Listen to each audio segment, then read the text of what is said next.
What is up, guys? I hope you're all doing well. Another nice day today, so I thought I'd come out and do a quick video. So yeah, today we are going to be covering the changes that I've done to the car, from the smallest things to the not so small things. Before we do get on with the video though, please click that subscribe button if you're not already subscribed. Drop a like, drop a comment. It would mean a lot for the channel. For the people that keeps watching my video, thank you so much for your continuing support. I appreciate that. And yes, I am in the passenger seat because the sun is on that side, and if I'm pointing the camera, it's gonna be going against the light. So yeah, I'm in the passenger seat so I can talk properly and you can see me properly as well. Pardon the dirty car, by the way. I haven't had a chance to clean the car since we've changed the bonnet. But yeah, let's go, let's get on with the video.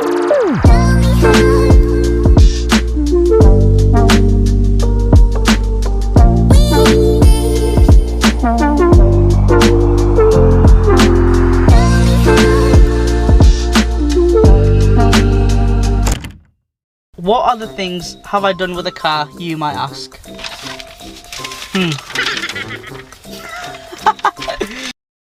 So yeah, most of the things that I have done to the A35 is mostly cosmetic stuff. There's not a lot of performance sort of parts that I've done with the car.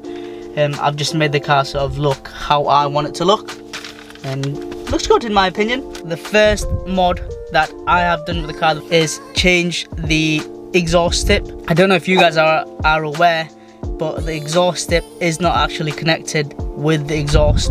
A lot of the modern cars nowadays, the exhaust tip sits with the bumper.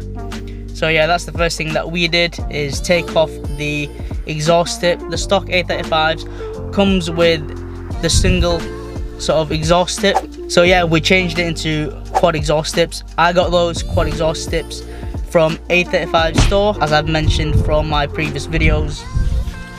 But yeah, that is actually one of the very first ever things that I've done with a car. I've never had a car on my own before. This is my first car, and yeah, that's the very first of modifications that I've ever done to a car. I didn't know anything. I didn't know anything about cars that much, let alone sort of the A35. So yeah, but we just went head on with it. You know, you're never gonna learn until you do it yourself. But A35 store did provide with a very good guide on how to change the exhaust tips. So yeah, we got that done. The second thing I have done with the car is back box delete. Stock, the car didn't sound too bad. I mean, it's the loudest car I've ever driven. I thought the car was quite loud. It sounded nice for me, but I went to a car meet with the car full stock, and that was the turning point. I thought the car needs to be a lot louder. I think I've had the car for a few months then, but yeah, that car meet was a turning point. Everyone's car there made my car sounded like a hairdryer. So we actually went to Leeds to get the back box removed. It took a few hours to remove the original, to remove the stock back box. They've just made a custom pipes to connect it back all again, and we've lost the valves in the process. But yeah, the car is sounding so much better. I'll put a video up to what it sounds like now.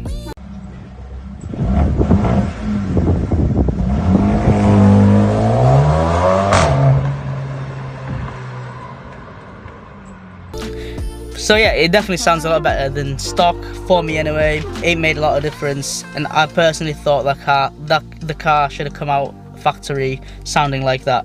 But yeah, anyway, that's the second mod. The third thing that I have done is obviously change the seat belts. It was black, everything was black, there was no red accents in the car, and I thought just this little red touches would make quite a lot of difference to the car. We actually went to Rotherham to a company called Airbag Team. Check them out. They were quite nice, to be honest. It was a quick job. Literally just parked the car in there. They took the car, and literally we waited for the car to be finished, and it took about 40 minutes for the seat belts to be changed. It's good quality, and it looks good as well. I've only done the 2 front bits. I didn't do the back because it was going to take too long and it was going to cost too much as well to get done. Yeah, so I only had the 2 front bits done, and nobody really sits in the back. There's only me and Mabel most of the time, so I didn't really need the back doing. The 4th modification that I've done is the red 12 o'clock indicator. It already had a 12 o'clock indicator, but it was in black. So we purchased a red leather 12 o'clock ring from Easy Wrap, and I think it arrived quite quickly. And you can get them for about £10, and then it's got a sticky £10, and it's got a sticky back, and then you just pretty much just wrap it around the pre-existing 12 o'clock ring. So yeah, that's what it looks like. Looks pretty good. So yeah, and then just another little thing that I added on the interior just to sort of give it a little bit of my touch is the AMG badge, a little AMG badge which I bought from eBay. That is actually a genuine AMG badge. It's metal as well. It just had a 3M tape on the back, and I just stuck it on just to give, as I said, give the interior sort of my touches. And yeah, I think it looks good. It's not too sort of overbearing, just minimal, simple touch, and I like how it's metal as well. The next thing I got was a personalized number plate, and that was actually a present from Mabel for my birthday. I've always wanted to get the personalized number plate, but it was just a little bit too expensive. But yeah, Mabel bought it for me on my birthday. I was a bit surprised. And yeah, it was really nice. I was well happy with it, and it's got all my initials on there as well. And yeah, it's not 3D, it's not carbon, but I prefer it to be like that. You're all gonna hate me, but I'm not too big of a fan of the carbon or the 3D effect. I prefer it to be nice and flat. But yeah, that's my personalized number plate. And then the next thing we did after that is the Panamericana grille. That was one of the sort of biggest modifications I've done to the car. It changed the look of the car completely. The whole process was absolutely brutal. You had to take the bumper off, and obviously you remove the old grille and put the new one in. The taking off of the bumper was fine, wasn't too bad. I had Mabel with me. It would be better if you had somebody with you doing it, by the way. But yeah, it wasn't too bad taking the bumper off. The taking off of the clips for the grills was a nightmare. It took me a long time, and then putting it back, it wouldn't fit back in as well, and nothing would line up. So I've had to leave it overnight with the bumper hanging off. We were running out of daylight, and it was getting colder as well. So yeah, I left the bumper sort of hanging on, and then I've just covered it with a tarpaulin and then finished it off the next day. And what I figured out was on the new Panamericana grille, there's 2 prongs that sort of go in near the intercooler. There's 2 rubber bungs where it sits in, and because the new Panamericana grille maybe was a little bit different, it was angled differently, that rubber bung was stopping the whole bumper from fitting in or lining up. So I've had to cut that rubber bung, and then everything was lining up fine. Everything came back in properly. But yeah, that did frustrate me quite a bit because I could not line the bumper back in, and yeah, it took a long time. It looks so nice now with the Panamericana, much more aggressive than the blades, in my opinion. But yeah, that's what I wanted the car to look like, and yeah, I'm very happy with that. And the next thing that we did is the tire wall stickers.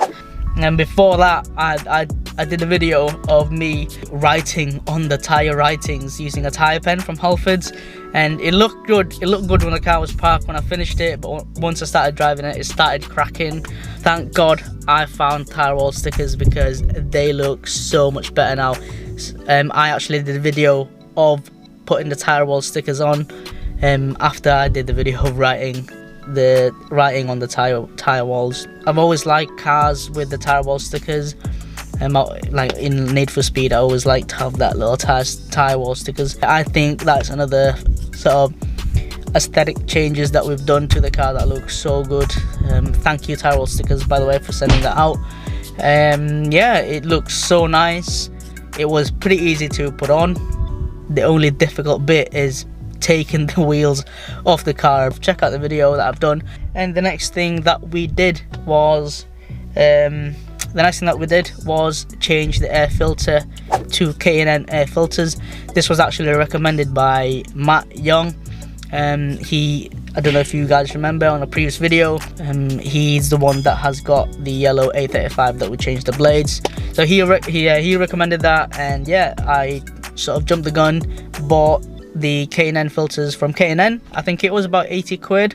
And yeah, I think it's made a little bit of difference to the car. It sounds a lot sort of whooshy, much better sounding now. I'd like to think that the engine is breathing a lot better now. And the main advantage of the K&N filter is that we actually don't need to replace that. All we need to do is just wash it. All I need to do is wash it and then put it back on again if it gets dirty. I've also made a video of that if you want to go and check that out. I'll put sort of the links wherever. I'll put a link here. Yeah, so that was another thing that we've done. And then after that, we actually went to Luton to Full Throttle Performance FTP. Because FTP put a competition on their Instagram. They've reached 10,000 followers on Instagram, so they were giving something back to their followers. So they put a competition out.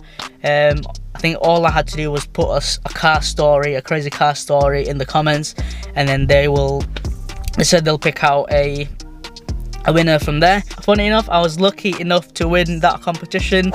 So within a few weeks later, we actually went down to Luton. I went with Mabel down there to have my car staged stage 1. I actually spoke to them previously there, because they were recommended by a guy who had an A35 who had his car tuned with FTP, and he said he was really happy with them and I should go and check them out. So I spoke to FTP and, you know, getting stage 1, but I was delaying it a little bit because of the price. But yeah, somehow we ended up getting it for free, so that worked out quite well.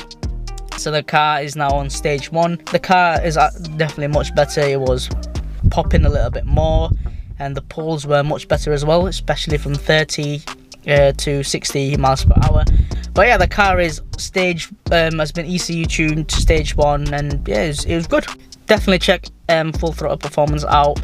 I'll put the link down below so you can check them out. So for my 11th modification, we actually put 12mm spacers all around, 12 at the front and 12 at the back. We actually got lucky with that because somebody in Hull was selling the A35, and he had spacers, so he was selling his parts as well. So we got that quite cheap, and yeah, we sort of inherited that from him. And yeah, the car looks so much better now with the spacers. It looks a lot wider, but I didn't want to go too big because everyone's saying that it could affect sort of the tracking or the balancing of the car.